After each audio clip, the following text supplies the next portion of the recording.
പെയിൻറ്റിങ്ങിന് പകരം കുറേ ടെക്സ്ചർ വർക്കുകൾ വരുന്നുണ്ട്. Instead of going for A painting you will have the texture feeling like ഒരു സ്റ്റോണിൻ്റെ സ്റ്റൈലിൽ കൊണ്ടുവരാൻ പറ്റും.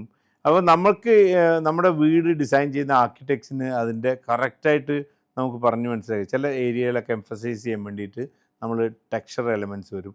ഈവൻ ടൈൽസ് ഒട്ടിക്കാം. ടൈൽസ് എന്ന് വെച്ചാൽ എക്സ്റ്റീരിയർ ടൈൽസ് തന്നെ നമുക്ക് ഒരുപാട് വെറൈറ്റീസ് ഉണ്ട്.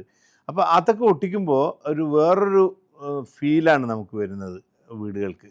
അപ്പോൾ ഞാൻ പറയണമെങ്കിൽ ഇവിടെയൊക്കെയാണ് നമ്മൾ ആർക്കിടെക്ചറിൻ്റെ ഇമ്പോർട്ടൻസ് ത്രൂ വിഷ്വൽ മീഡിയയിൽ കൊണ്ടുപോയി കാണിച്ച് വീട് നിങ്ങൾ മനസ്സിലാക്കുക.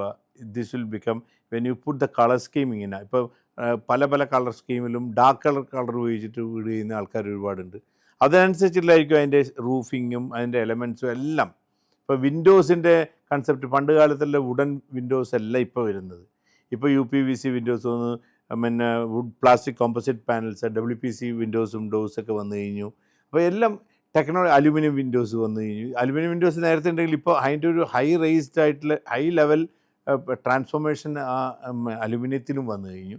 അപ്പോൾ ഇങ്ങനെയൊക്കെ പറയുകയാണെങ്കിൽ നമ്മൾ കളർ സ്കീം അവിടത്തേക്ക് സെലക്ട് ചെയ്യുമ്പം ആ വീടിൻ്റെ വലിപ്പം അഗെയിൻ അവിടെ ഒരു ഇഷ്യൂ ആണ്.